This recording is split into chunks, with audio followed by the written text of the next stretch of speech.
الله الله يا ربي يا الله الله يا ربي يا الله لا إله إلا الله لا إله إلا الله لا إله إلا الله محمد رسول الله محمد رسول الله.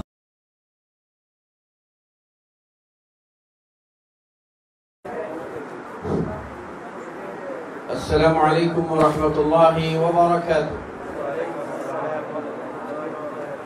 সম্মানিত সুধী মণ্ডলী, চলুন না সবাই মিলে অনুষ্ঠানকে সুন্দর করে সমাপ্ত করতে চেষ্টা করি।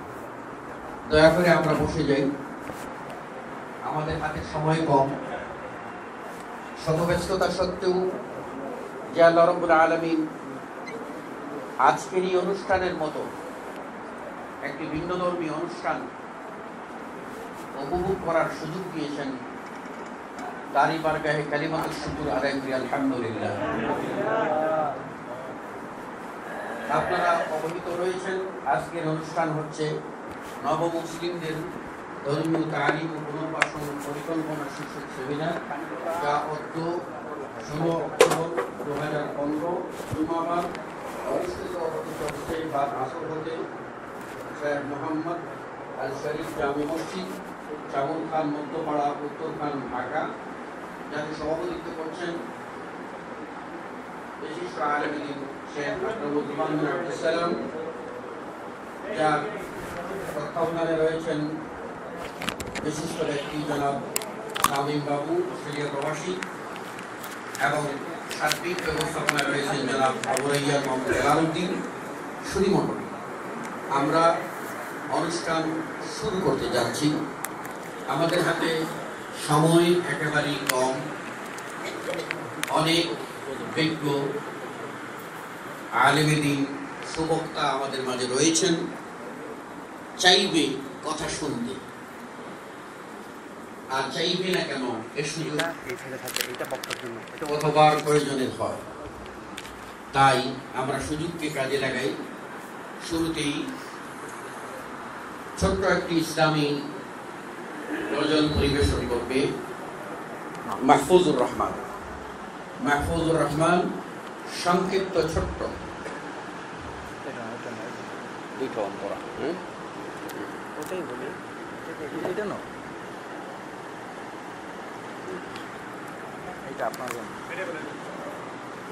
চেঞ্জ হবে না তো? না, চেঞ্জ হবে না।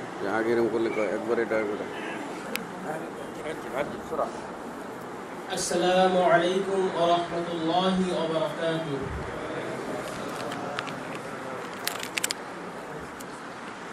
নবী গো তোমার রক্ত ঝরিয়ে যে জয় এনেছিলে দশ দিকে, সে জয় নিচ্ছে লুটে কাফেরেরা, মার খাচ্ছে মুসলিম চতুর্দিকে। আজিকার উম্মত আগের মতো নাই, আজিকার উম্মত আগের মতো নাই। কোরআন হাদিস সবাই ছেড়ে দিয়েছে, কোরআন হাদিস সবাই ভুলে গিয়েছে। নবী গো তোমার রক্ত ঝরিয়ে যে জয় এনেছিলে দশ দিকে, সে জয় নিচ্ছে লুটে কাফেরেরা, মার খাচ্ছে মুসলিম চতুর্দিকে। আজিকার উম্মত আগের মতো নাই, কোরআন হাদিস সবাই ছেড়ে দিয়েছে, কোরআন হাদিস সবাই ভুলে গিয়েছে। আবু বকরের মতো নাই ইমানদার, ওমরের মতো কেউ করে না বিচার,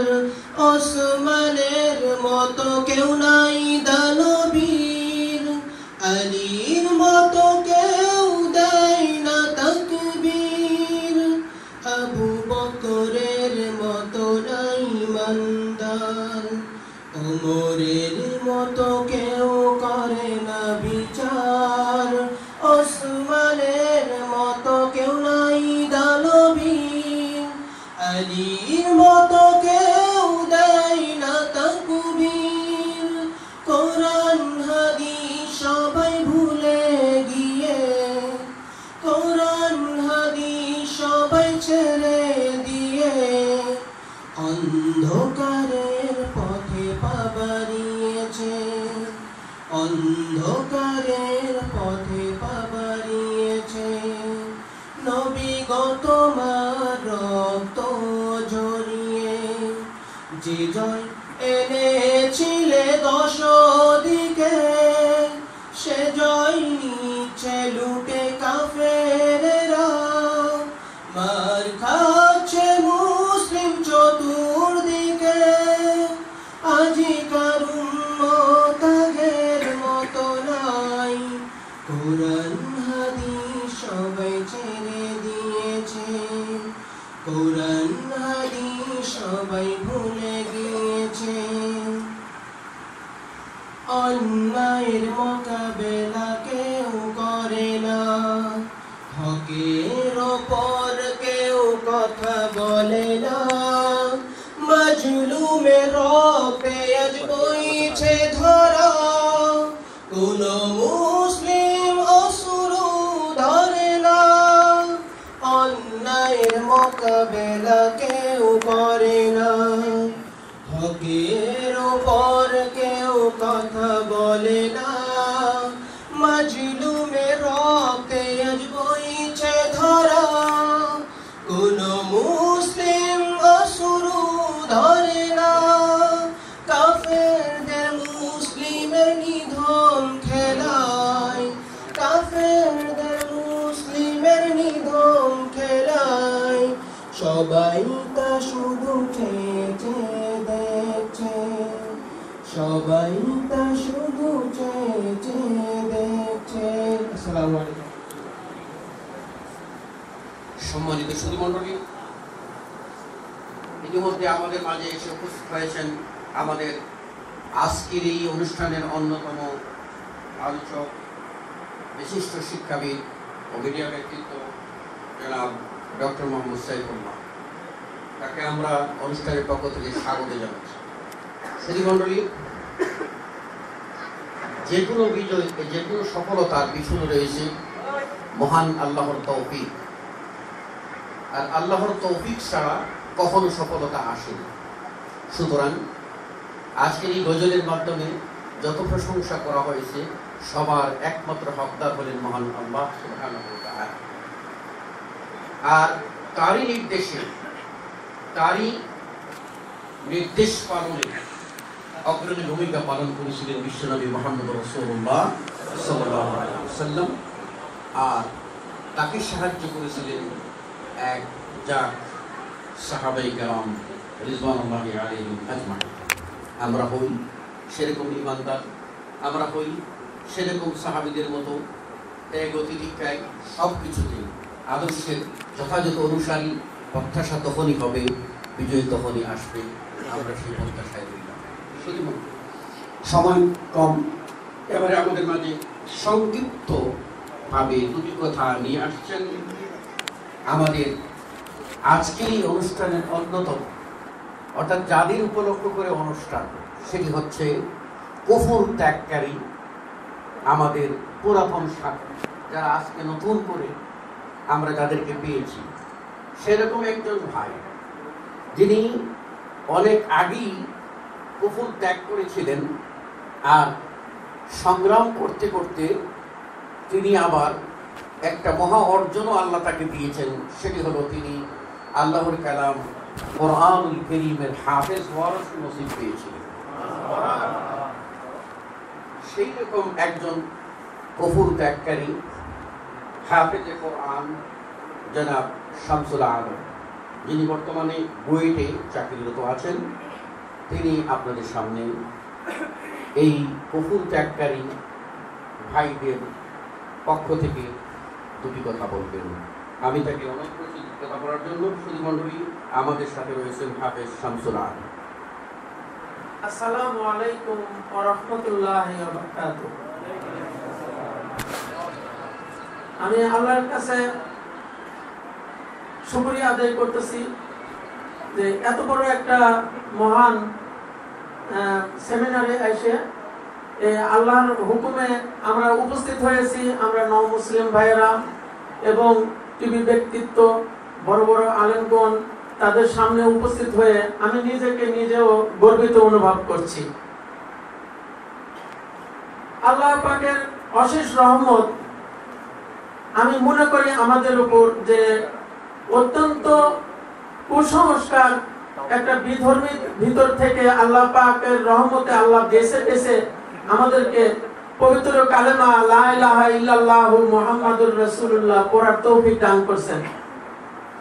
এবং সেই সাথে আল্লাহ পাকের রহমতে আমাদেরকে ইনশাআল্লাহ আমাকে আল্লাহ পাক কোরআনের হাফেজ হওয়ার তৌফিক দান করেছেন। এটা আল্লাহ পাকের কাছে আমি মনে করি বিশাল একটা অর্জন। কারণ আমরা দুনিয়াতে বাঁচে থাকলে 10 তলা 20 তলা বাড়ি করি না কেন, সেটাতে কোনো শান্তি নাই। আল্লাহ এবং আল্লাহর রাসূলের হুকুমের ভিতরে যে শান্তি আছে, আল্লাহ পাক ও দুনিয়াতে আর কোনো কিছুর অর্জনের ভিতরে এত বড় শান্তি নাই। আমরা ঠিক সেই জিনিসটাকেই অর্জন করার জন্যই কালেমা করে মুসলমান হয়েছি। আর কিয়ামতের আগ পর্যন্ত আমি মনে করি যে মানুষের ভিতরে হেদায়েতের পথ যদি না এসে থাকে, তাহলে সে যদি আল্লাহ পাক হেদায়েত না করে তাহলে সে শেষ হয়ে গেল। আর যদি আল্লাহ পাক হেদায়েত করে তাহলে সে বিশাল কিছু পেয়ে গেল আল্লাহর কাছে। আমি এটা মনে করি যে দুনিয়াতে মানুষ অনেক সম্পদশালী ব্যক্তি আছে, যে অনেক বড় বড় সম্পদশালী ব্যক্তি আছে, অথচ কালেমা পড়ার তৌফিক হয় নাই। অথচ ছোট ছোট ব্যক্তি যারা আল্লাহর রহমত হয়েছে তারা কালেমা পড়ছে। আমাদের কালেমা পড়ার পিছনে অনেক বড় একটা ঘটনা আছে। যেমন ধরেন আমি অনেক ছোটকালে একটা ঘটনা বলতেছি। যখন আমার নানার বাড়ির কাছে যখন আমাকে রেখেছিল নানার বাড়িতে, সেখান থেকে এক হাজী সাহেবের বাড়িতে আমি গরু চলানোর রাখাল হিসেবে কাজ করছি। সেই সময় রাখাল হিসেবে কাজ করছি, আর ওই মাঠের ভিতরে একটা বট গাছ ছিল। বট গাছের ভিতরে ওইখানে বট গাছ তোলা ওরা পূজা করতো। আমরা অনেক সময় ওইখানে গরু চড়াতে যখন ওই মূর্তিগুলি যখন ওই বৃষ্টিতে ভিজে নষ্ট হয়ে যেত, আমরা ওই খেরগুলি, মূর্তি কিন্তু খের দিয়ে বানায়, বাঁশ দিয়ে, তখন ওই খেরগুলি নিয়ে জড়ো করে ফুটবল বানাইয়া রাস্তার মধ্যে খেলতাম আমরা এরকম। কারণ ওই জিনিসটাকে আমি খুব একটা পছন্দও করতাম না। আর বেশি করে যখন হাজী সাহেব থাকতে অন্য ছেলেপেলেদের সাথে, মুসলমান ছেলেপেলেদের সাথে, কালচারের সাথে আমি মিলে গেছি। যখন একটা মাহফিল হয় তখন মাহফিলে যেতাম। এরপরে আবার ওই মিলাদ হলে মিলাদে নিয়ে যেত আমাকে। যাই হোক, এগুলি কথা বলতে গেলে অনেক বড় একটা লম্বা চড়া হয়ে যাবে, সময় যেহেতু হাতে আমাদের কম। এরকম করে আল্লাহ পাক আমাদের হেদায়েতের মাধ্যমে আমাকে কালেমা পড়ার তৌফিক দান করেছেন। ইনশাআল্লাহ আমি মুসলমান হওয়ার পরেও আমার আত্মীয় স্বজন থেকে নিয়ে দূরবর্তী আত্মীয় স্বজন সহকে আল্লাহ পাকের হুকুমে আল্লাহ পাক হেদায়েত করছে আমার ওসিলায়। আমি ইনশাআল্লাহ 13 জনকে ইসলাম ধর্ম গ্রহণ করাইতে সাহায্য করেছি।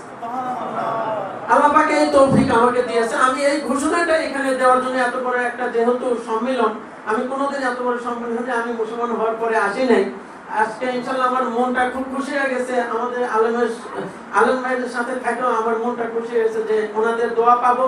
আমি সেই জন্য এত বড় একটা মাহফিলে আসা অনেক কষ্ট করে, যেহেতু আমাদের কালকে অ্যাডমিশন পরীক্ষা হচ্ছে, তারপরে আমি আসা খুব কষ্ট করে হয়েছিল, তারপরে আমি আসছি মনের আকর্ষণে। আর নও মুসলিমদের ভাইদের আমি উদ্দেশ্য করে একটু কথা বলবো যে আপনারা দয়া করে যতই কষ্টে থাকুন না কেন, আপনারা আমাদের অভিভাবক যারা আছে তাদের কাছে তাদের কাছে অভিভাবকের কথাগুলো যেন বাপ মায়ের কাছে পেশ করে সেইভাবে করবেন।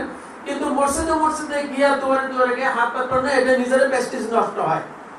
এটা অনেক সময় আমাদের বুয়েটে অনেক সময় অনেক মসজিদে যায়, ওই মসজিদে হাত পাতে বুয়েটের স্টুডেন্ট শিক্ষকরা আমার কাছে বলে, শামসুল আলম এরকম করে সবাই আসে নও মুসলিম, এদেরকে তোমরা একটা ব্যবস্থা করো। তা আমি বললাম, স্যার আমার হাতে অত বড় ক্ষমতা নাই যে আমি ব্যবস্থা করে দিব আর ওরা হাত পাতবে না। তো যাই হোক, আমি এই কথা বলেই আমি শেষ করছি। আপনারা অনুরোধ করছি যে কারো কাছে এরকম হাত পাতবেন না। আমরা অভিভাবক হিসেবে যারা আছে তাদের কাছে আপনাদের দুঃখ প্রকাশ করবেন। আল্লাহ পাক আমাদেরকে এই কথাগুলি শোনার এবং বোঝার তৌফিক দান করুক। ওয়া আখিরি দাওয়ানা আলহামদুলিল্লাহি রাব্বিল আলামিন। আসসালামু আলাইকুম ওয়া রাহমাতুল্লাহি ওয়া বারাকাতুহু।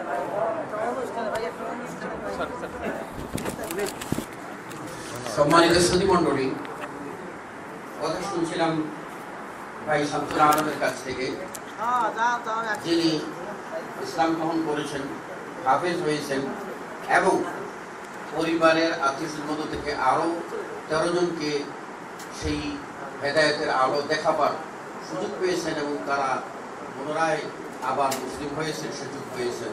সেজন্য আল্লাহ রাব্বুল আলামিনের কাছে কৃতজ্ঞতা জানাই এবং তাকে মোবারকবাদ জানাচ্ছি। সুধী মণ্ডলী, আমাদের হাতে সময় কম, আমাদের বিজ্ঞ আলোচকবৃন্দ আমাদের মধ্যে উপস্থিত রয়েছেন।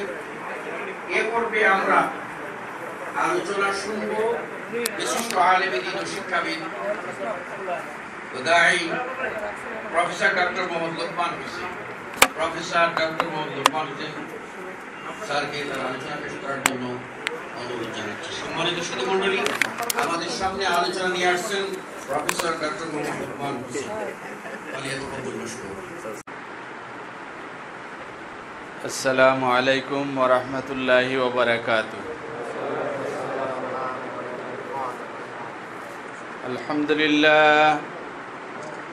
আলহামদুলিল্লাহ নাহমাদুহু ওয়া নাস্তাঈনুহু ওয়া নাউযু বিল্লাহি মিন শুরুরি আনফুসিনা ওয়া মিন সাইয়্যাতি আ'মালিনা ওয়া মান ইয়াহদিহিল্লাহু ফালা মুদিল্লা লাহু ওয়া মান ইউদ্লিলহু ফালা হাদিয়া লাহু। ونشهد أن لا إله إلا الله وحده لا شريك له ونشهد أن سيدنا ونبينا ومولانا محمدا عبده ورسوله। উপস্থিত আজকের এই মহতিপূর্ণ ভাব গাম্ভীর্যপূর্ণ জীবন ঘনিষ্ঠ একটি অনুষ্ঠানের সেমিনারের সম্মানিত সভাপতি, পরিচালক, উপস্থিত মঞ্চ উপবিষ্ট আলোচকবৃন্দ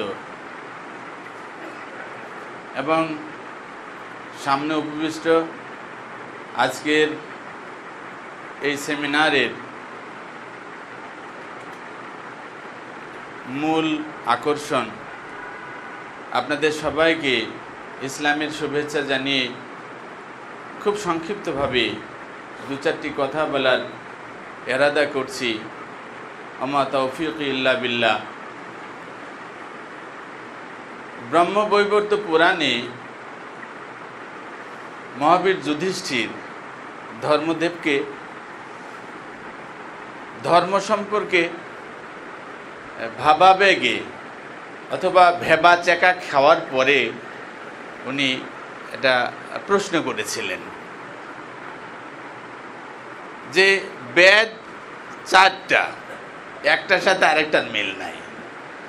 এই বেদের 18টা সরা কিতাব আছে, তফসির আছে, ভাষ্য গ্রন্থ আছে, এও একটার সাথে আরেকটার মিল নাই। আবার যদি ফেকার কিতাব খুলি, ওটাকে বলা হয় মনু সংহিতা, এই মনুর যস্যগুলো একটার সাথে আরেকটার মিল নাই। তা আমি ধর্ম পাবো কোথায়? তো ওখানে উনি একটা ব্যবস্থা দিলেন যে এই ঝামেলায় তুমি গেলে ধর্ম খুঁজে পাবা না। তিনি বললেন বেদাং বিভিন্না শ্রিতয়ে বিভিন্না মনুর্যস্য মতং ভিন্না ধর্মতং সত্যং নিহিতং গুহায়াং মহাজন যেন গতস পন্থা। তিনি বললেন যে হাজার হাজার বেদ খুঁজবা, একটার সাথে আরেকটা মিলবে না। মনুর্যস্য ফেকার কিতাব খুলবা, একটার সাথে আরেকটা মিলবে না। ধর্মতং সত্যং সত্য ধর্ম যদি তুমি খুঁজতে চাও তাইলে গুহায় চলে যাও। মহাজন যেন গত পন্থা, বড় বড় ঠাকুর দরবেশরা ওই জায়গায় যে একটা রাস্তা তরিকা খুঁজে পেয়েছে, ওখানে যে কোনো একজনকে ধরে বসো, কাজ হয়ে যাবে। জাকির নায়েক তার বক্তৃতা বই পুস্তক পড়ার দেখার আপনাদের সৌভাগ্য হয়ে থাকলে আপনারা জেনেছেন ইতিমধ্যে যে পৃথিবীতে যত ধর্ম এখনো জীবিত আছে, এখনো সচল আছে, সকল ধর্মে আল্লাহ এক, একথা একবারে হরফে স্বর্ণাক্ষরে লিখিত আছে। কিন্তু এরপরেও প্রত্যেকটা ধর্মের ভিতরে হাজারো বিভ্রান্তি। আমাদের কাজী ইব্রাহিম সাহেব বললেন, মাশাআল্লাহ, আমরাও অলরেডি ৭৩ ডিভিশনে আছি, সবাই এরকম আছে। তো এই হওয়ার কারণটা কি? কারণটা হলো যে ওই ধর্ম খুঁজতে, যে ধর্ম যেভাবে খুঁজতে বলেছে যে আমাকে তুমি এইভাবে খোঁজো তাহলে পেয়ে যাবা, কিন্তু এই ধার্মিক ব্যক্তিরা সেই ধর্ম খোঁজার জন্য ওই রাস্তা বাদ দিয়ে শর্টকাট একটা রাস্তা তৈরি করে দিল যে এইরকম এই এত ইবাদত বন্দিগি করে তোমার মতন মানুষ পার পাওয়ার কোনো রাস্তা নাই। তুমি একটা শর্টকাট রাস্তায় যদি হাঁটতে পারো, মাশাআল্লাহ, গরুর লেজ ধরে থাকবা, ইনশাআল্লাহ সেই ফুলসেরাতের ভিতরে সমুদ্র পার করে দিয়ে জান্নাতে পৌঁছে দিবে। এই যে শর্টকাট রাস্তা, এই রকম এই রাস্তা খুঁজতে যে আমাদের ধর্মের ভিতরে ও মানুষ ঢুকাইতে লাগলো। যিনি ঢুকাইলেন তিনি বলছেন আমি মুসলমান না, যারা ও ধর্ম পালন করছে তারা বলছে মুসলমান না, কিন্তু আমরা মুসলমানরা বলছি এসালা বলে কি রে, ওই তো আসল মুসলমান, কিন্তু নিজে হেকারতে নাফসের কারণে, নিজে আল্লাহর কাছে বুজুর্গির কারণে ও নিজেকে মুসলমান বলতেও সাহস পাচ্ছে না। উনি বললেন আসল ধর্ম যদি খুঁজতে যাও এসব কোরআন টোরানে কোনো কাজ হবে না, কারণ এই কোরআনের এক জায়গায় আরেক জায়গার সাথে মিল পাওয়া যায় না, আর হাদিসের তো কথাই নাই, বুঝতে পারছেন। হাদিস নিয়ে যে কি মারামারি হয়েছে ও দেখলে আপনারা বেমালুম হয়ে যাবেন, আর যদি ফেকাতে যান তাহলে আপনি ফেকা মাছ হয়ে যাবেন। ও কাজ নেই, কি করতে হবে? উনি বললেন অমন গুরু ভজনা, গুরু বিনে মুক্তি পাবি না, অমন গুরু ভজনা, গুরু বিনে মুক্তি পাবি না, গুরু নামে আছে সুধা, গুরু নামে আছে সুধা, যিনি গুরু তিনি খুদা, অমন গুরু ভজনা। শর্টকাট রাস্তা। ও যাই ঝামেলাই যে ৫ ওয়াক্ত নামাজ পড়ো, রমজান মাসে ১ মাস ধরে রোজা রাখো, এই করো সেই করো, কত ভুল, ভুলের শেষ নাই। এই জায়গায় আসেন কোনো ভুল ধরাধরির কারবার নাই, একজনকে চাইপে ধরে বসে থাকে, পগার পার হয়ে যাবে। আজকে এই মুহূর্তে অনুষ্ঠানে আমি আপনাদের স্বনির্বন্ধ অনুরোধ করছি যে যেইভাবে সেমিনারের নাম রাখা হয়েছে, সামনের দিকে যদি সম্ভব হয় আপনারা এই স্লোগানটা রাখেন, তাআওয়ানু আলাল বিররি ওয়াত তাকওয়া, মঙ্গলময় কাজে তোমরা পরস্পরের সহযোগিতা করো, মঙ্গল কাজে তোমরা পরস্পরকে সাহায্য করো, এই হবে স্লোগান। এই স্লোগানের উপরে সেমিনার হবে ইনশাআল্লাহ। তাহলে আমাদের এই একজন নতুন আর একজন পুরাতন এরকম একটা ভাবটাপ থাকবে না, তাহলে বুঝতে সহজ হবে। আজকে আমি আপনাদের বিরক্ত করব না, অনেক মাদানীরা এখানে কথা বলেছেন, আরও শায়েখরা মাদানীরা এখানে বসে আছেন। আমি লা মাদানীওয়ালা মাক্কি, হ্যাঁ না বাঙালি, বুঝতে পেরেছেন। আমি এই ঝামেলায় আমি যেতে চাচ্ছি না। হ্যাঁ, আমি সহজ করে যেটা বলতে চাইছি সেটা হলো, আজকে আপনারা যে অনুষ্ঠানে আসছেন আপনাদের প্রত্যাশাটা কি, আপনারা এখানে কি চাচ্ছেন, বা ইনারা যে এখানে সামনের দিকে একটু মুরব্বি সেজে বসে আছে তাওয়াজ্জুহ হয়ে, হ্যাঁ মোতাওয়াজ্জিহান হয়ে, বুঝতে পারছেন, ওনারাই বা আপনাদের কাছে কি দিতে চাচ্ছেন, বুঝতে পারছেন। এই বিষয়টা আসলে ক্লিয়ার হওয়ার দরকার। আমি সেই কথাটা বলেই আমি আমার কথা শেষ করব। হযরত আমর ইবনুল আস রাদিয়াল্লাহু তাআলা আনহু জগৎ বিখ্যাত একজন সাহাবী, রাসূলুল্লাহ সাল্লাল্লাহু আলাইহি সাল্লামের প্রসিদ্ধ সাহাবী। যারা কাফির ছিল, অমুসলিম ছিল, রাসূলুল্লাহ সাল্লাল্লাহু আলাইহি সাল্লাম সেই সব কাফিরদের কাছ থেকে দুই ধরনের মানুষকে এই পরিপ্রেক্ষিতে ওই সময়ের জগতের যে চাহিদা, মুসলমানদের যে দরকার ছিল, সেই সব দরকারের উপরে উনি প্রথম দুইটা জিনিস চাচ্ছিলেন। একটা হলো একটা পেশি শক্তি, তাকে তার এই কলমায় তার সাথে আত্মনিয়োগ করুন। দোয়া করেছিলেন আল্লাহর কাছে, সে দোয়া কবুল হয়েছিল। আপনারা জানেন হযরত উমর রাদিয়াল্লাহু তাআলার মতন বাঘের বাচ্চা উনি আশহাদু আল্লা ইলাহা বলেন, আশহাদু আল্লা ইলাহা ইল্লাল্লাহ ওয়া আশহাদু আন্না মুহাম্মাদান আবদুহু ওয়া রাসূলুহু বললেন। আরেকটা জিনিস উনি চাইছিলেন, সেটা হলো এই পেশি শক্তির চেয়ে সবচেয়ে বেশি কার্যকর যে শক্তিটা, সেটা হলো বুদ্ধিবৃত্তিক শক্তি। আজকে পৃথিবীতে আপনাদের যাদের সচেতনতা আছে আমাদের মধ্যে, আমরা জানি যে পৃথিবীতে এখন সবচেয়ে বড় যে যুদ্ধটা চলতেছে সেটা হলো সাংস্কৃতিক যুদ্ধ, সংস্কৃতির আগ্রাসন। একটা দেশের ভিতরে অন্য দেশ সৈন্য না পাঠিয়ে, অন্য দেশ তার শক্তি ব্যয় না করে, কোনো ঝাই ঝামেলায় না যে, কোনো অভ্যুত্থান না ঘটিয়ে ওই দেশটার পুরো জনগণকে সে জয় করে ফেলতে পারে। কিসের মাধ্যমে? সংস্কৃতি। এইরকম একটা বুদ্ধিবৃত্তিক শক্তি কামনা করতেছিলেন। তারই একটা নমুনা হযরত আমর ইবনুল আস রাদিয়াল্লাহু তাআলা আনহু যখন লোকজনেরা হিজরত করে ওই দূর হাবশায় পালিয়ে যাওয়ার চেষ্টা করলো, সেখান থেকে মুসলমানদেরকে কান ধরে গলায় গামছা লাগিয়ে মক্কায় ফেরত নিয়ে আসতে হবে।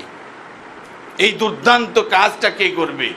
মক্কার সমস্ত প্রশাসন সংসদে বসে এই লোককে দায়িত্ব দিল আমর ইবনুল আস, যে বাবা এই কাজ তোমাকে ছাড়া হবে না, তুমি যাও। সেই লোক সেই হাবশায়, সেই দূর হাবশায় চলে গেলেন। ওখানে যাওয়ার পরে বাদশাহ নাজ্জাশীর কাছে এমন ভাবে বক্তৃতা দিলেন, ও হাবশার বাদশাহ বলল যে বাবা তোমার কথাই তো আমিও কায়িত হয়ে যাচ্ছি। উনি বললেন যে আমার দেশের কিছু বিপদগামী সন্তানেরা, বিপদগামী ভাইয়েরা বিচ্ছিন্নতাবাদীর তার কারণে দেশ ছেড়ে পালিয়ে চলে আসছে। ওদের বাপ মা ভাই বোনেরা কেঁদে হয়রান হয়ে যাচ্ছে, সরকারের কাছে অনশন ধর্মঘট পালন করতেছে, রাস্তাও অবরোধ করে বসে আছে, সারা মক্কা অচল হয়ে গেছে। এই 5-10 জন মানুষ সংসার ছেড়ে ভাই বোন ছেড়ে চলে আসছে, যদি ফিরে না দেন পুরো মক্কা কালকে কিয়ামত হয়ে যাবে। তো এই সারা মক্কা যদি মানুষ না খেয়ে ধর্মঘট করে মারা যায়, এর দায়িত্ব এই সরকার হাবশিকে নিতে হবে। ও বেচারা বললে যে বাবা এই ঝামেলা দরকার নাই, ডাক কারা কারা আসছে। ওই আবু জাফর সহ সবাইকে ডেকে নিয়ে আসলো, ওনাদেরকে বললো যে এরকম মক্কা থেকে লোক আসে, তোমার চাচা খালু ভাই কেউ হবে। উনি এসে এই বললেন তোমরা এখানে চলে আসছো পালিয়ে, সাংসারিক কোনো দুর্ঘটনার কারণে তোমাদের বুকে অত্যাচার করেছে, সেই জন্য চলে আসছো, কিন্তু ঘটনা তো অঘটন ঘটে যাচ্ছে, তোমরা তাড়াতাড়ি মক্কায় চলে যাও, আমি তোমাদের এই ঝামেলা নিতে পারবো না। তখন যাই হোক এই ঝামেলা সামলাতে আবু জাফর রাদিয়াল্লাহু তাআলা আনহু উনি অত্যন্ত সাহসিকতার সাথে কোরআন শরীফের কিছু মুখস্থ ওনার আয়াত ছিল যেগুলো এই সময়ে প্রযোজ্য, সেই সব আয়াত শোনাইতে যখন শুরু করলেন, অর্থ যখন শুরু করলেন এবং বললেন আমাদের বাপ ভাই আত্মীয় স্বজন সব আছে, কারোর সাথে আমাদের কোনো শত্রুতা নাই, কারোর সাথে আমাদের কোনো বৈরিতা নাই, শুধু এই সত্যটুকু বুঝবার কারণে আমরা সেখানে আমাদের সত্যটুকু প্রকাশ করতে তো পাচ্ছিলামই না, বরং মুখ দিয়ে বেরোবার সাথে সাথে অথবা বেরোচ্ছে না, আমার মনের ভিতরে সেই অভিলাষ আমি লালন করছি। এই অপরাধে আমাকে দুনিয়া থেকে বের করে দেওয়ার ষড়যন্ত্র শুধু নয়, স্বচক্ষে আমরা দেখছি আমার সামনে ওই সুমাইয়া রাদিয়াল্লাহু তাআলা আনহা শাহাদাত বরণ করলেন। আমার সামনে দেখলাম সুমাইয়ার স্বামী ইয়াসির, সে শাহাদাত বরণ করলো। কি নিদারুণ নির্মম ভাবে তাদের শহীদ করে দেওয়া হয়েছে।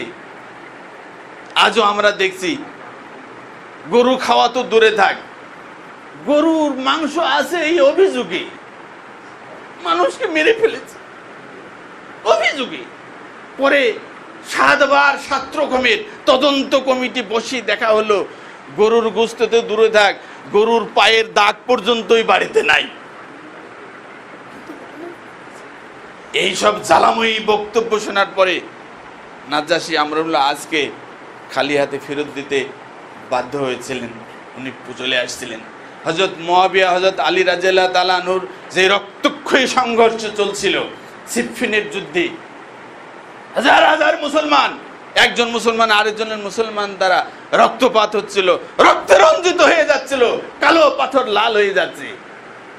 সেই রকম রক্তক্ষয়ী যুদ্ধ থামানোর জন্য যেই সালিশ বৈঠক হয়েছিল, সেই সালিশ বৈঠকের জুরি বৈঠকের 2 জনের একজন ছিলেন এই আমর ইবনুল আস রাদিয়াল্লাহু তাআলা আনহু, যাকে আমি আমার কথা বাড়াতে চাইছি না, যে কথাটা আপনাদের বলতে চাইছি সেটা হলো যে এই লোকটা একসময় মুসলমান হলো।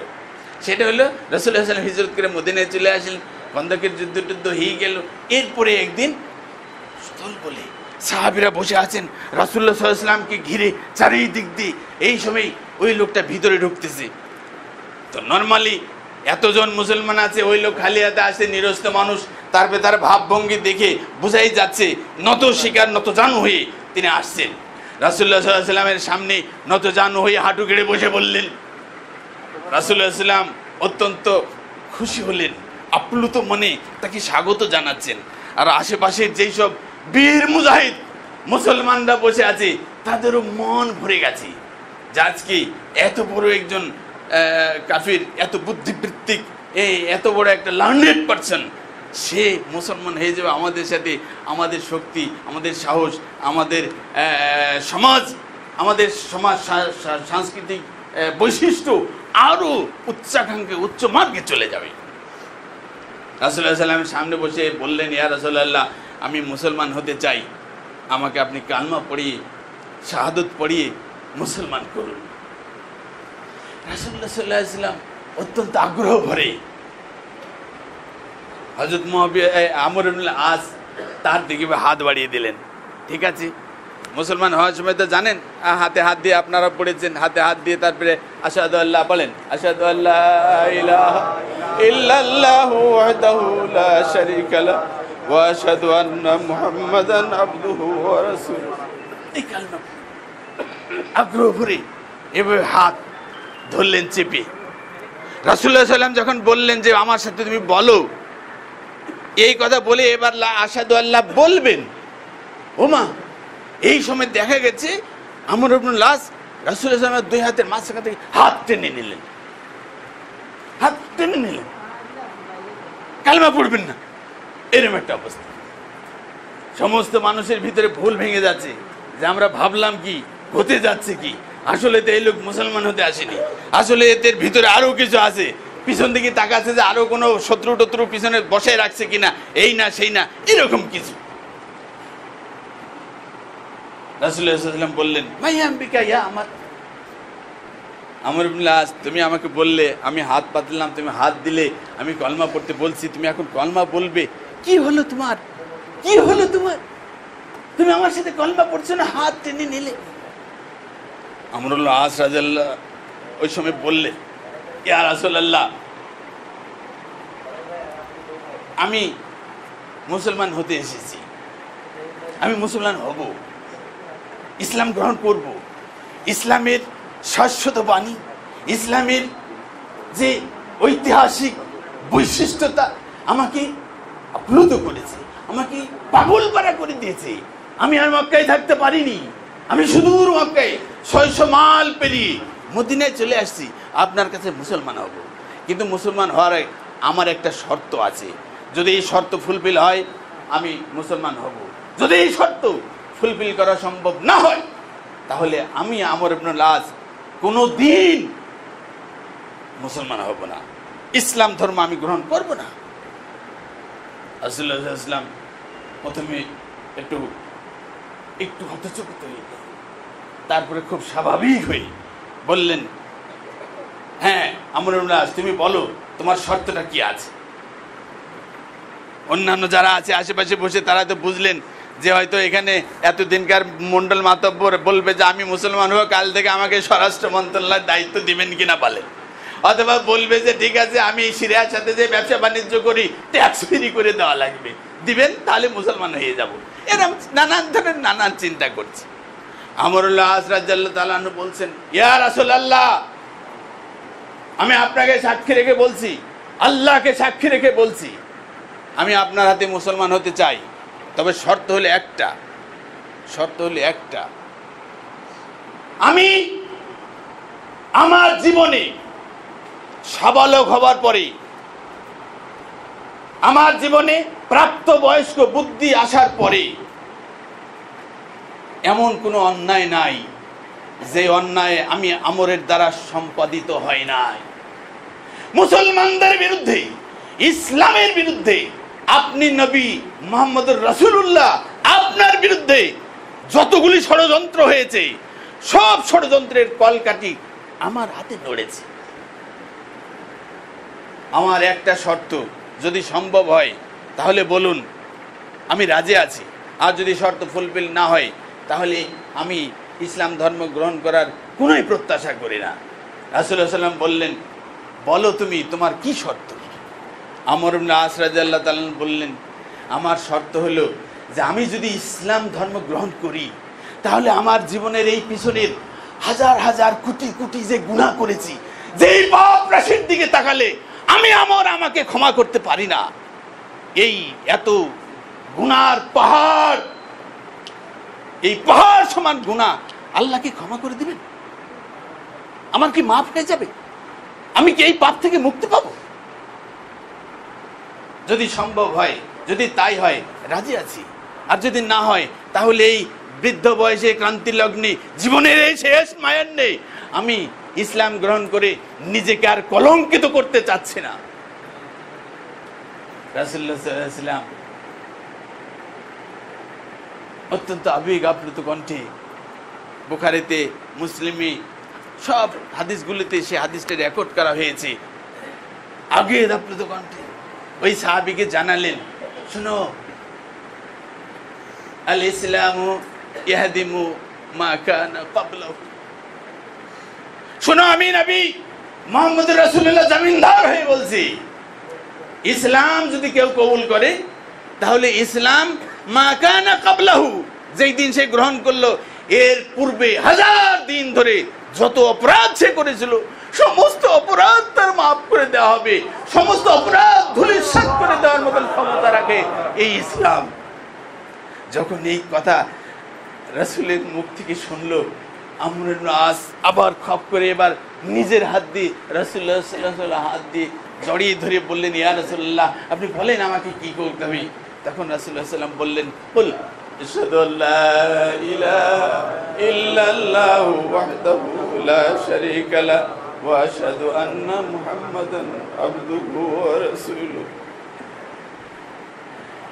আমার মনে হয় যে আমরা যারা নতুনভাবে ইসলাম বুঝতে শিখেছি, আমাদের এই একটাই প্রত্যাশা হবে যে আমাদের জীবনের পিছনের এই যে জানা অজানা ইতিহাস আছে, এই ইতিহাসগুলো মাপ পাবার মতন যে গ্যারান্টি ইসলাম দিয়েছে, এই গ্যারান্টিটা সম্পর্কে কোনো কোয়ারি থাকলে, কোনো প্রশ্ন থাকলে, কোনো জানবার থাকলে, কোনো বুঝবার থাকলে আমরা যাতে এই মাহফিলে, এই মজলিসে, আজকে সম্ভব না হয় আবার এরকম যেন মাহফিল তৈরি করা হয়, এই সেমিনার বারবার করে এই রকম বিদগ্ধজনদেরকে, এই রকম বিশ্ববিখ্যাত আলেমে দ্বীনদেরকে, এই রকম শখসিয়া সাহাফিয়া, শখসিয়াত আলফাজিয়া, মিডিয়া ব্যক্তিত্বকে, আলেমে দ্বীনদেরকে এখানে হাজির করে আপনাদের মনের সেই সব অজানা প্রশ্নের, অজানা উত্তরের সন্ধান দেওয়ার মতন ব্যবস্থা যদি এখানে করা হয়, আমি তাদেরকে অনুরোধ করব বারবার এরকম অনুষ্ঠানের আয়োজন করে আপনাদের এই মনের খোরাক যেন তারা দিতে পারেন,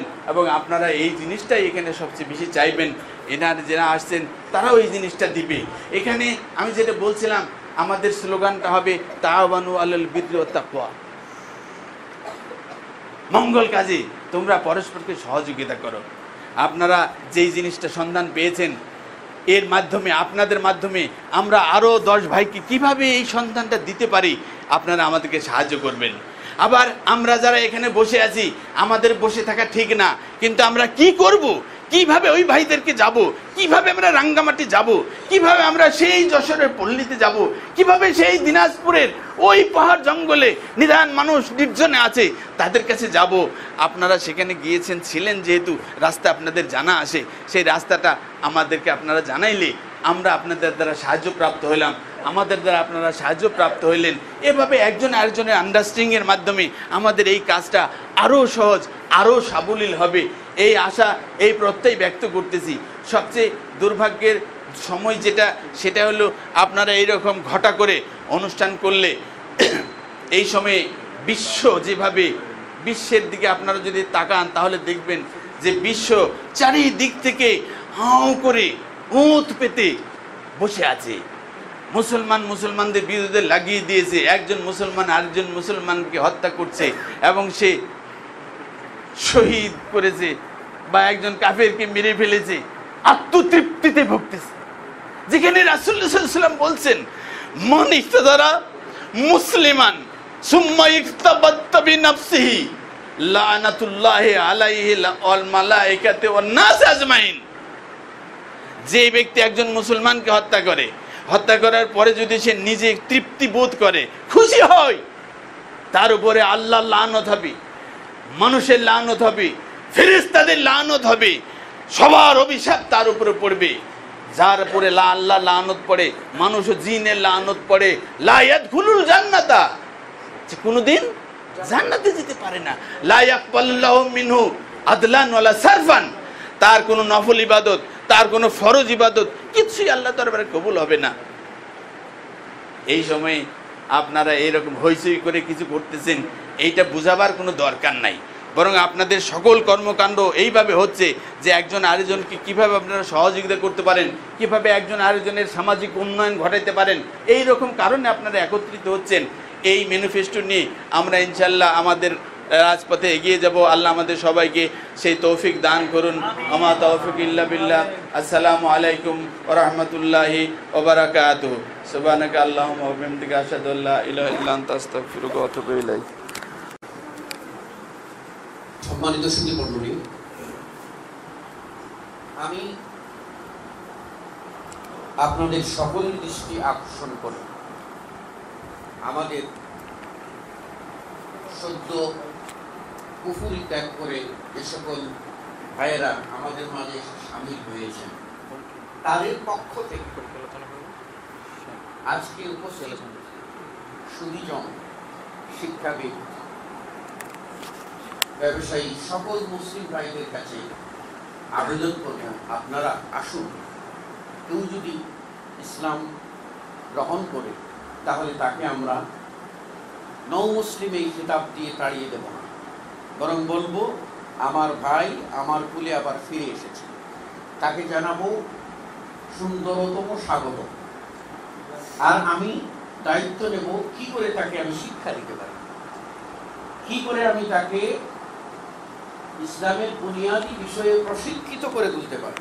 শুধু শিক্ষা নয়, বাস্তব প্রশিক্ষণও দিতে হবে। দ্বিতীয়ত, আমরা পরস্পরে কি করে তাদেরকে সহযোগিতা করতে পারি। আর এই সহযোগিতার ক্ষেত্রে আমরা অগ্রাধিকার দিতে পারি 4টি দিক কমপক্ষে, এটা আমার প্রস্তাবনা। যেটা হলো যে আমাদের এই ভাইরা যদি কোথাও কোনো জায়গায় তাদের চাকরির ব্যবস্থা করে সুযোগ থাকে আমার কথা দিয়ে, তাহলে আমরা বলবো ভাই ওই জায়গায় একজন ভাই আছেন, তাকে একটু সেট করবো। দ্বিতীয়ত, তার যদি বিবাহের প্রয়োজন, আমি একটু আগে যাই, কোথাও কথা বলে বিয়েটা করিয়ে দিতে পারি কিনা, অথবা তার মেয়ের বিবাহ দেবেন, তার মেয়ের বিবাহের ব্যবস্থা আমাদের মধ্যে কারোর মধ্যে করে দিতে পারি কিনা, আমরা পার্থক্যের ভেদ রেখা বলে যাব। আর আমরা যে কাজটা করব 3 নম্বরে, আমরা পরস্পরে সহযোগিতা থাকবে। এই সহযোগিতা আমাদের সাধ্যমতো যখন যেটা দরকার। আমি এই সহযোগিতার নামে স্পষ্ট করে একটা কথা সবার কাছে বিনীতভাবে অনুরোধ করব, যে মুসলিমদের সহযোগিতার প্রকল্পের নামে যেন কোনো প্রকার ব্যবসা বাণিজ্য না হয়, বরং সাধ্যপক্ষে আমরা পরস্পরের সহযোগিতার চেষ্টা করব। সম্মানিত সুধী মণ্ডলী, ইতিমধ্যে আমাদের মধ্যে এসে গেছেন আমাদের সকলের পরিচিত উস্তাদুল আসাতিজা শেখ কামালউদ্দিন জাফরি হাফিজাহুল্লাহ তাআলা। আমরা তাকে এই অনুষ্ঠানের পক্ষ থেকে স্বাগত জানাচ্ছি। বলছিলাম সম্মানিত সুধী মণ্ডলী, আমরা যে কাজটি করব সহযোগিতা, চতুর্থ যে কাজটি সেটা আমরা করতে পারি যে আমাদের কাছে একটা ডাটা থাকবে এবং সাধ্যপক্ষে আমরা ওই মুসলিম ভাইদের খোঁজ খবর দেব, যাতায়াত করব, সালাম কালাম করব, কোন অবস্থা আছে আমরা জিয়ারত করব, যাব, সাক্ষাৎ করব। এভাবেই যদি কাজ করি হয়তো আমরা কিছুটা হলেও আল্লাহর কাছে জবাবদিহি থেকে মুক্ত হতে পারি ইনশাআল্লাহ। শুধু মণ্ডলী, আমরা ওই বললাম আরেকটা সহযোগিতার ভিতরে আসে যে আমরা নিজেরা ব্যবসা করতেছি, সেখানে কাজে লাগাতে পারি। তার যদি ক্যাপিটাল থাকে তাহলে সেটাকে যথাযথ ইউটিলাইজেশনের জন্য এটা ব্যবস্থাপনা আমরা নিতে পারি, মানে সহযোগিতা। এই ক্ষেত্রে আমরা যেন পরস্পর নির্ভরশীল না হয়ে পরস্পর প্রতি সহায়তার দৃষ্টিতে আগাতে পারি।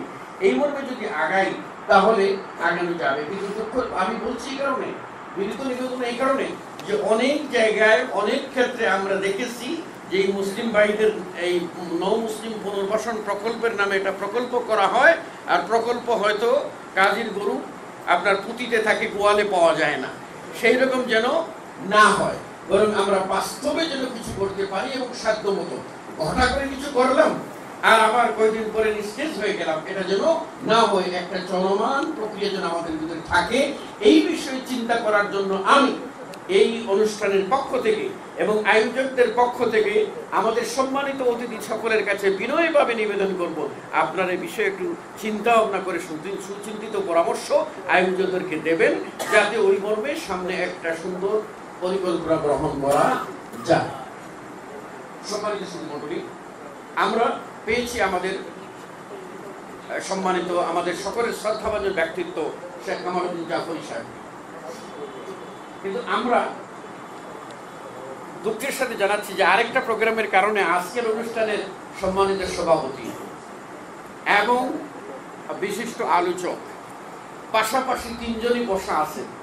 শেখ আকরামুজ্জামান বিন আব্দুল সালাম, ডক্টর মোহাম্মদ সাইফুল্লাহ, ডক্টর আবু বকর মোহাম্মদ জাকারিয়া হাফিজাহুল্লাহ তাআলা, তিনজনই একটি প্রোগ্রামে যাবেন। তারা সিলেটে একটা প্রোগ্রামে যাবেন, সুতরাং তাদেরকে বেশিক্ষণ আটকানো যাচ্ছে না। শুধুমাত্র আমি অনুরোধ করব যে সকলের কথা হয়েছে, আমি বলবো যে অন্তত 1-2 মিনিটে হলেও একটু আমরা ডক্টর মোহাম্মদ সাইফুল্লাহ এর কাছ থেকে দুটি কথা শুনতে চাই। এই স্বল্প পরিসরে দুটি কথা বলার জন্য অনুরোধ করছি ডক্টর মোহাম্মদ সাইফুল্লাহ।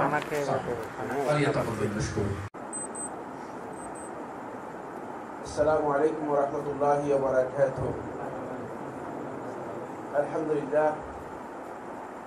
لله على إحسانه والشكر له على توفيقه وامتنانه، وأشهد أن لا إله إلا الله وحده لا شريك له تعظيما لشانه، وأشهد أن محمدا عبد الله ورسوله الداعي إلى رضوانه وعلى آله وأصحابه وإخوانه.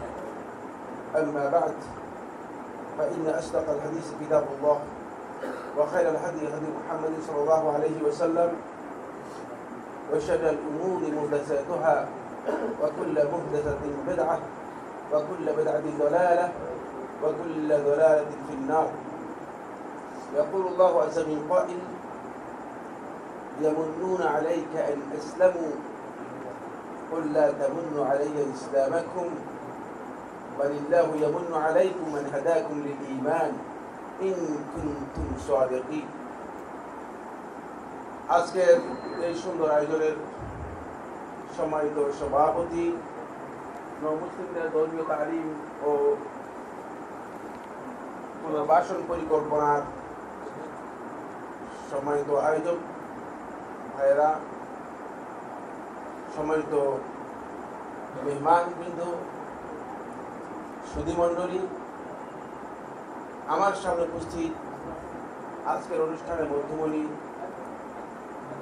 যারা ইসলাম গ্রহণ করেছেন, ইসলাম গ্রহণ করার মাধ্যমে নিজেদের দুনিয়া এবং আখিরাতের নাজাতের পথ বেছে নিয়েছেন, নমুসলিম ভাইরা, সম্মানিত উপস্থিতি, সুধী মণ্ডলী, আসলে যা আলোচনা আমি আসার পরেই হয়েছে, যা আমি নিজেই শুনতে পেরেছি, আমি মনে করি অত্যন্ত গুরুত্বপূর্ণ আলোচনা হয়ে গিয়েছে। এতে কিফায়া ও জিয়াদা, যথেষ্ট এবং অতিরিক্ত আমি মনে করছি যা আলোচনা আপনাদের সামনে পেশ করা হয়েছে।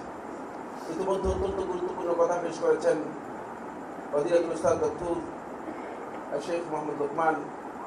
অত্যন্ত গুরুত্বপূর্ণ কথা আপনাদের সামনে নিয়ে এসেছেন এবং দৃষ্টি আকর্ষণ করেছেন। আমি ছোট্ট অভিজ্ঞতার কথা বলেই শেষ করব। অভিজ্ঞতাটি হচ্ছে এই, নমুসলিমদেরকে নিয়ে আমরা বিভিন্ন প্রোগ্রাম বিভিন্ন জায়গায় করেছি। অল্প কয়েকদিন আগে আপনাদের অনেকে জানার কথা, নীলফামারীতে আমি একটি প্রোগ্রাম করেছি। সেখানে প্রায় 65 জন উপস্থিত ছিল নমুসলিম। 2 দিনের কোর্স করেছি আমরা। এটা শরিয়া মানে বেসিক যে কোর্স রয়েছে সেগুলো করেছি। প্রায় সেখানে 12টি বিষয়ের উপর আলোচনা হয়েছে নমুসলিমদেরকে নিয়ে। তো সেখানে 65 জন অংশগ্রহণ করেছে এবং অত্যন্ত সুন্দর কোর্স হয়েছে। কিন্তু বাস্তব হচ্ছে এই যে একজন উপস্থিত হয়েছেন, তিনি মসজিদের ইমামও, এরপর কোরআন কারীম তেলাওয়াত করেছেন। তো তেলাওয়াত শোনার পরে আমাদের মাশায়েখ যারা উপস্থিত ছিলেন তারা বললেন, সাইফুল্লাহ ভাই, আর একটা কোর্স আপনাকে নিতে হবে। সেটা হলো দাওরাত তালিমুল কোরআনুল কারীম অথবা তাসহিহ তিলাওয়াত। তেলাওয়াত শুদ্ধ করার জন্য আপনাকে আরেকটা কোর্স দিতে হবে, অন্যথায় এরা তো কোরআনের কিছু তেলাওয়াত করতে পারে। ইনি ইমাম, যিনি মানে তেলাওয়াত করেছে তিনি ইমাম। কোরআন কারীমের 70 আয়াত তেলাওয়াত করেছেন, প্রায় পুরোটাই ভুল। আসলে এর কারণ হচ্ছে ইসলাম গ্রহণ করার পরে অনেকে পরিস্থিতির শিকার হয়। আমি দোষারোপ করছি, আপনারা এটা মনে করবেন না যে দোষারোপ করছে। অনেকে পরিস্থিতির শিকার হয়, সমস্যা দাঁড়িয়ে যায়, ফলে ইসলাম গ্রহণ করেছে যে উদ্দেশ্যে সেটা আদৌ কি তার কাছে স্পষ্ট মানে আছে কিনা এটি সন্দেহজনক। আমি ইউনিভার্সিটিতে আমার স্টুডেন্টদেরকে বলি বেশিরভাগ সময় যে আমরা যারা ইসলাম এর উপর আছি বা গতানুগতিক ইসলাম বলেন, ট্রেডিশনাল যারা মুসলিম রয়েছে, যারা এদেরকে জিজ্ঞেস করলে আপনি কবে ইসলাম গ্রহণ করেছে এটাও বলতে পারবে না, তারিখ কেন ইসলাম গ্রহণ করেছে সেটাও বলতে পারবে না, কিভাবে ইসলাম করেছে এটাও বলতে পারবে না। অন্তপক্ষে এখানে যারা ইসলাম গ্রহণ করেছেন তাদের অন্তপক্ষে এতটুকু বলতে পারবে যে হ্যাঁ আমরা ইসলাম গ্রহণ করেছি, তারিখটা জানা আছে। বাকি ইসলাম কি গ্রহণ করেছেন, কিভাবে ইসলাম গ্রহণ করেছেন সেটা কতটুকু জানা আছে সেটা কিন্তু প্রশ্নবিদ্ধ, সেটা জানতে হবে আমাদের। আমি যে বিষয়টি আলোচনা করতে চাচ্ছি বা দৃষ্টি আকর্ষণ করতে চাচ্ছি সেটি হলো এই, পরবর্তী সময় প্রোগ্রামের মধ্যেই আমরা তাদের কাছ থেকে কিছু কথা শুনতেছিলাম। এক মহিলা দাঁড়িয়ে গেল, যারা প্রোগ্রামে এখানে উপস্থিত, প্রোগ্রামে আমার প্রোগ্রামে অংশগ্রহণ করেছেন। নীলফামারীতে কেউ আছেন? আছেন না? মাশাআল্লাহ, হ্যাঁ আচ্ছা, বুঝতে পেরেছি। নীলফামারীতে অংশগ্রহণ করেছেন না? আচ্ছা, ঠিক আছে, ঠিক আছে।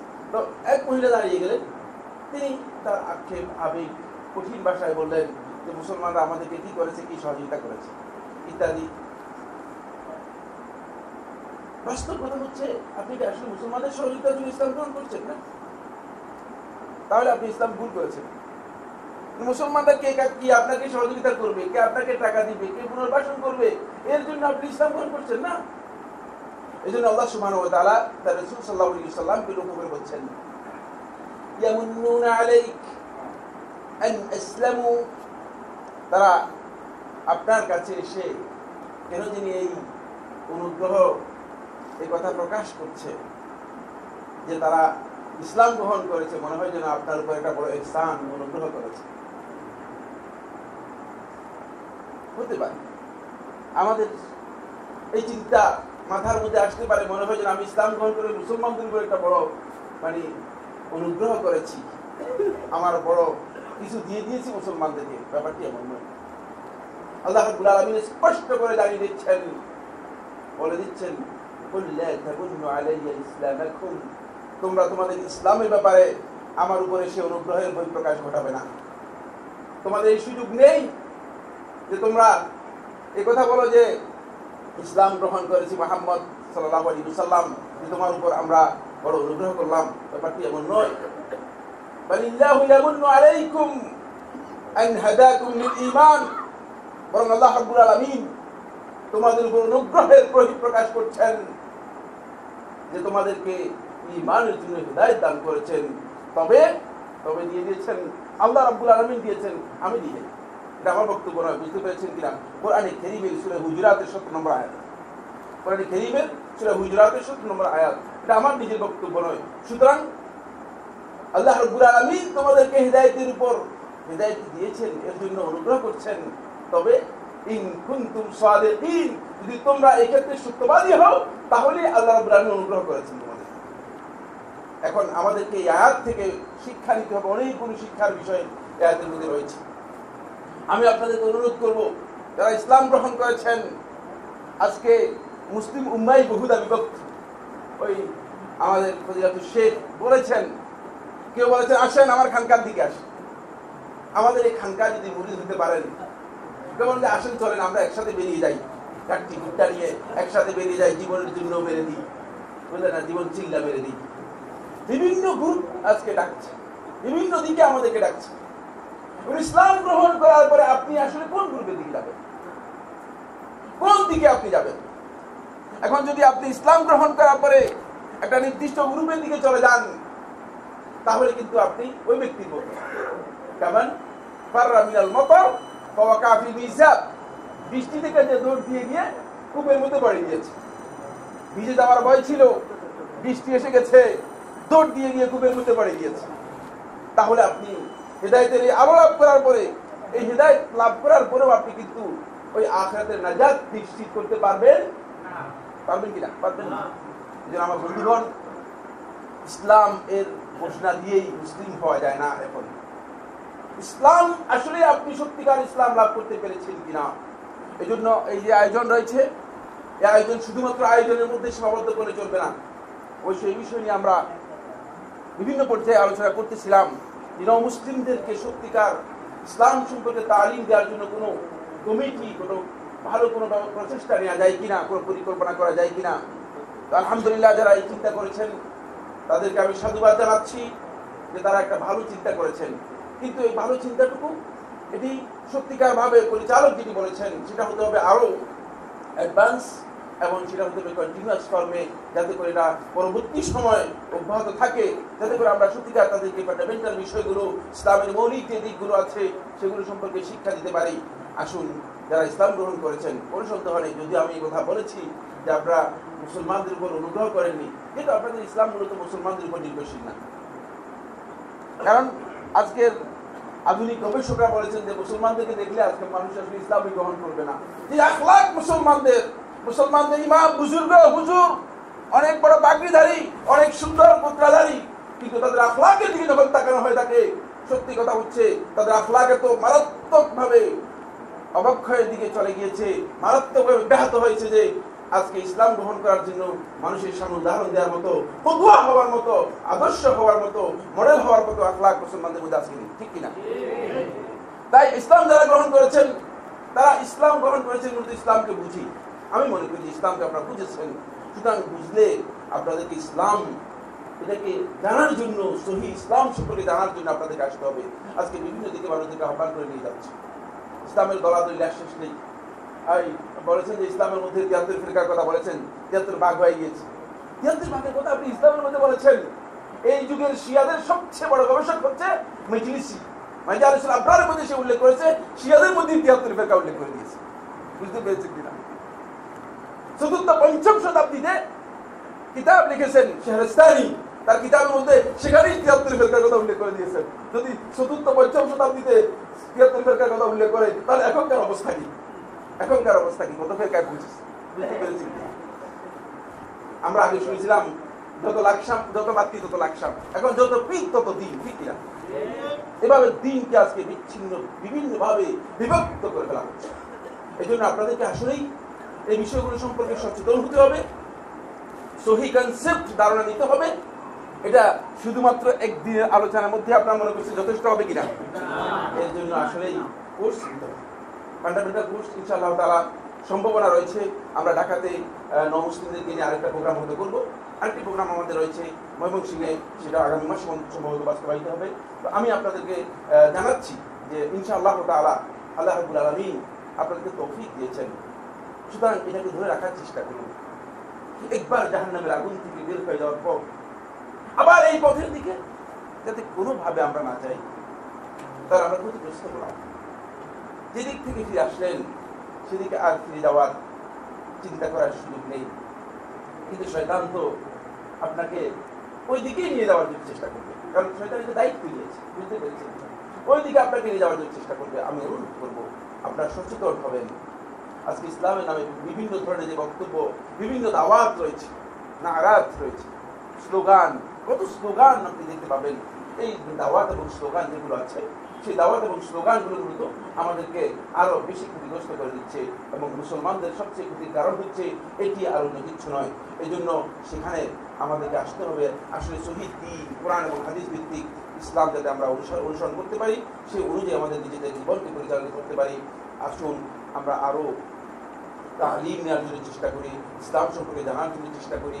যে সমস্ত বন্ধুরা মুসলিম হয়েছেন, ইসলাম ও মুসলমানদের পক্ষ থেকে আমি তাদেরকে প্রাণ ঢালা অভিনন্দন জানাচ্ছি। আল্লাহ সুবহানাহু ওয়া তাআলা আমাদের সবাইকে কবুল করুন।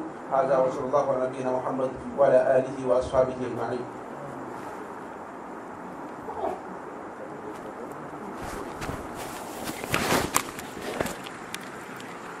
সম্মানিত সুধীমণ্ডলী, আমরা এতক্ষণ যাবত আলোচনা শুনছিলাম ডক্টর মোহাম্মদ সাইফুল্লাহ সাহেবের কণ্ঠে। আল্লাহ রাব্বুল আলামিন তাকে উত্তম জাযা দান করুন। আমিন। আল্লাহু আল্লাহু ইয়া রাব্বি ইয়া আল্লাহ, আল্লাহু ইয়া রাব্বি ইয়া আল্লাহ। লা ইলাহা ইল্লাল্লাহ, লা ইলাহা ইল্লাল্লাহ, লা ইলাহা ইল্লাল্লাহ, মুহাম্মাদুন রাসূলুল্লাহ, মুহাম্মাদুন রাসূলুল্লাহ।